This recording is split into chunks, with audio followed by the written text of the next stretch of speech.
de el arrepentirnos de nuestros pecados y de poder ir a expiar nuestras culpas con el Santísimo Sacramento, que tal como lo hemos deducido, porque en el catolicismo se necesita mucho conocimiento para saber qué es un sacramento, y pues obviamente uno de los más importantes es el momento de la confesión y de poder buscar el perdón de nuestros pecados a través de la ceremonia que nos recuerda la última cena, la hostia, la ofrenda, el vino, la comunión, que al fin de cuentas de eso se trata este Santísimo Sacramento, y aún así parecería que no tiene tal afluencia de devotos como tienen otras iglesias. También en Guadalajara se encuentra la de la Purísima Concepción, y esta es la catedral, de hecho, de Guadalajara, que tiene ya icónico su imagen que aparece en la famosa cadena de farmacias, donde siempre se prepara pan en la mitad, en el centro de la farmacia, y que ya empezamos a ver en otros estados diferentes a Guadalajara, porque obviamente es una cadena que está creciendo. Y esta Purísima Concepción tiene también unos acabados muy buenos y tiene muy buen cuidado hasta el momento. Y esta iglesia de San Juan de los Lagos, en su cúpula se podía apreciar, además de que no tenía tal lujo de decorado en su interior, que incluso las paredes de la cúpula, que está por encima de todos los devotos, sí se logra apreciar un poco de humedad. Sí, claro. Y bueno, este templo que tú refieres en Guadalajara, el templo expiatorio del Santísimo Sacramento, es una obra de monumental de arte sacro. Hemos podido leer que el reloj fue importado de Alemania, el que aparece ahí, que está hecho de piedra tallada siguiendo una técnica medieval, y es una iglesia que tiene menor afluencia que la que hemos podido ver de todas formas en otros lugares. De todas formas pudimos ver gente rezando con toda calma y con toda devoción ahí dentro. Este templo expiatorio del Santísimo Sacramento neogótico vale mucho la pena visitarlo.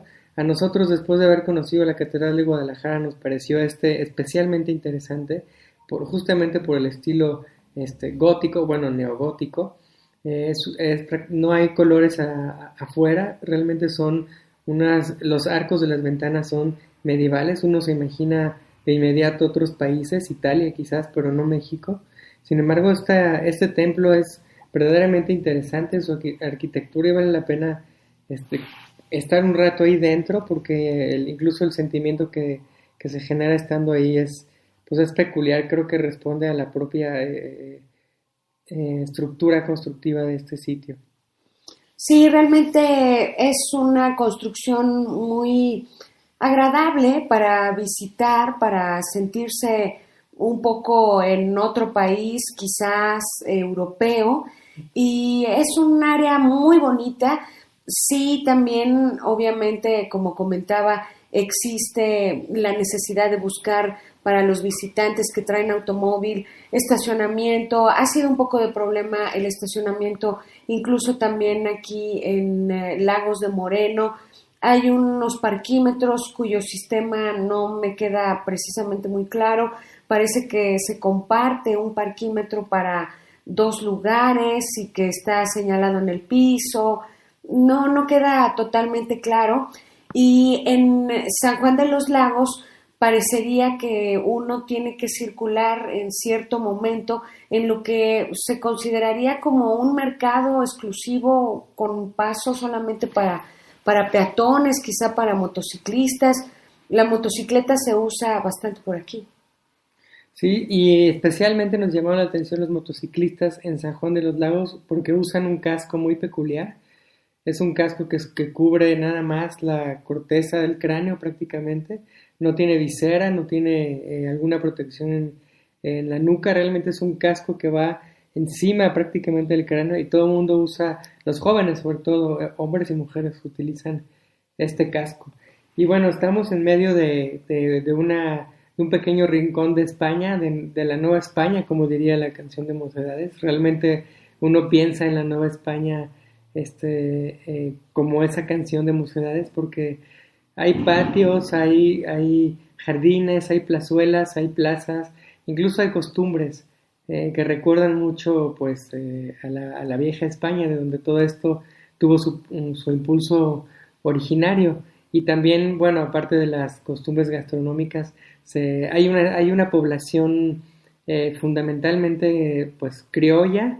Pienso en los famosos coletos de San Cristóbal de las Casas en Chiapas. Bueno, es una especie de sociedad fundamentalmente criolla y mestiza que relegó a la población indígena que hubo aquí, que tuvo una presencia fuerte, sobre todo a los chichimecas que eran aguerridos y no se dejaban de nadie y al parecer los colonizadores españoles tuvieron que batallar bastante para controlar y someter finalmente a las tribus chichimecas que eran nómadas y andaban en bandas y bueno, tuvieron que pasar por un periodo de resistencia antes de definitivamente ser controlados. Pero estas ciudades, Guadalajara, pero en particular San Juan de los Lagos, Lagos de Moreno, son ciudades con ese ambiente de criollo y de Nueva España. Sí, de hecho es en todo Guadalajara, incluso en la carretera se puede apreciar los nombres de poblados que tienen todo para pertenecer a la península ibérica y no parecería que son nombres mexicanos, también se mezclan en ocasiones, es la verdadera huella incluso en los nombres de la mezcla que hubo entre los indígenas, la desaparición y eso también de alguna forma se ve muy bien reflejado en las obras de José Clemente Orozco en el Hospicio Cabañas, que se localiza en Guadalajara.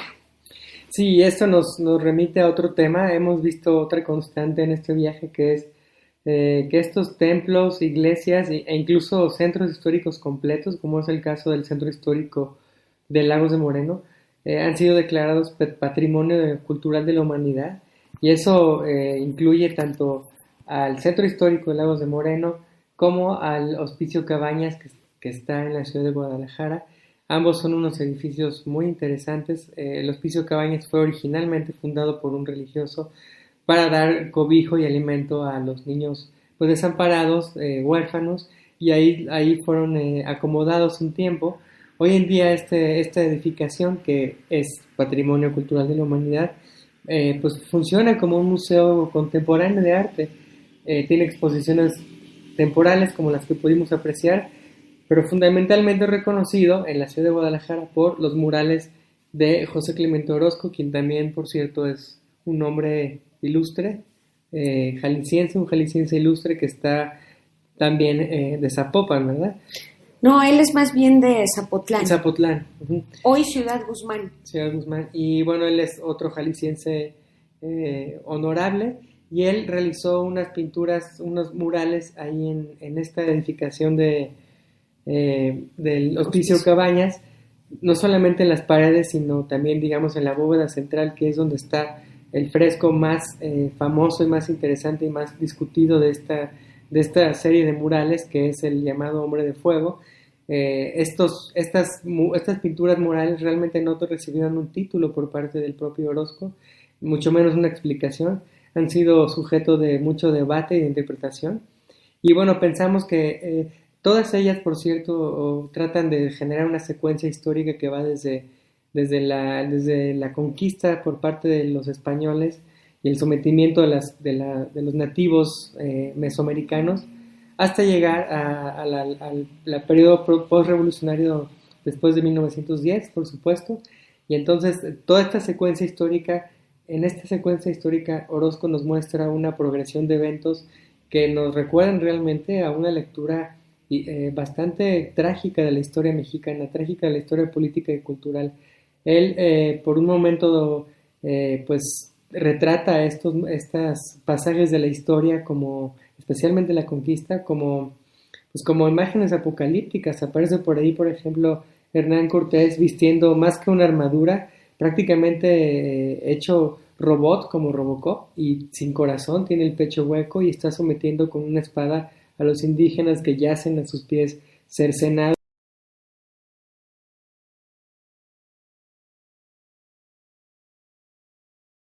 Esta narrativa visual y bueno, al margen de las interpretaciones que podamos recibir por parte de los guías, yo pienso que es interesante tomarse su tiempo, contemplarlas y leerlas quizás como uno leería una carta de tarot que sugiere muchas cosas, pero no tiene ningún texto que de alguna manera nos ayude o tenga la intención de hacer fácil esta lectura. Realmente hay que descifrar toda su iconografía, buscar quizás arquetipos y hacer una lectura pues contemporánea de lo que esta narrativa visual sugiere. E individual también, una interpretación que le deja a cada quien algo diferente y si se puede intercambiar la forma de ver esos cuadros y de sentir, porque sí son obras que despiertan ciertas emociones. Y recordemos también que por parte de este artista jalisciense que falleció el 7 de septiembre de 1949, que también obtuvo el Premio Nacional de Bellas Artes de México por allá por 1946, eran otras épocas, pero aún así en estas pinturas parecería que las cosas vienen repitiéndose, el afán por el sometimiento, la discriminación, los derechos humanos que no se logran vislumbrar y mucho menos vivir a plenitud.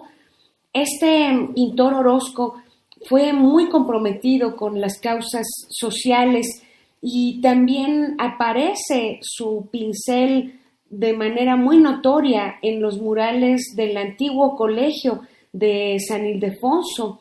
El estilo que él tenía, más que nada, era un realismo de carácter expresionista, como podrían decir los expertos, y que tiene que ver con toda conciencia con las viejas tradiciones artísticas mexicanas y con violento dinamismo y una amplísima gama de temas que está tratando. También él vio la situación penosa que estaban viviendo los africanos y él vio el muralismo como una forma muy desinteresada de poder hacer arte porque no la pueden usar para un uso particular, no se puede llevar el muro o la cúpula o cualquier parte arquitectónica, no se puede llevar tan fácilmente a una casa particular o cualquier otro lado, no es de fácil mudanza. Por lo tanto, el muralismo, tal como él lo propone, es un arte más puro y más derecho para que el pueblo lo vea y también lo confronte. Sí, de hecho, parte de esa lectura que podemos hacer de los murales de Orozco en el Hospicio Cabañas, pues deben de empezar justamente por interpretar y por considerar el valor simbólico que tiene el hecho de haberlos hecho en una pared, en un muro. Eso ya es por sí mismo una postura política, llevar el arte al pueblo, llevar el arte a las masas sin necesidad de que sea comprado o vendido. Ese fue, digamos, el terreno donde Orozco puso ambos pies y su pincel. Y hablando del hombre de fuego, que es digamos, parte de toda esta colección de murales en el Hospicio Cabañas que más llama la atención, pues es difícil verlo, hay que doblar el cuello prácticamente hasta atrás para poder apreciar a este hombre que se está quemando y que al parecer está rodeado por los elementos. Esa es una de las interpretaciones, pero bueno, lo interesante es ver a este hombre no solamente por la técnica que debió utilizar Orozco para pintar, porque él ya tenía alguna discapacidad física. Imaginémoslo pintando en una bóveda en la parte interior de ella, subido en andamios y pues pintando hacia arriba. Entonces no debió ser de ninguna manera fácil, y mucho menos es fácil interpretar el poder simbólico de este hombre de fuego que se está quemando. Y bueno, pensamos que esta imagen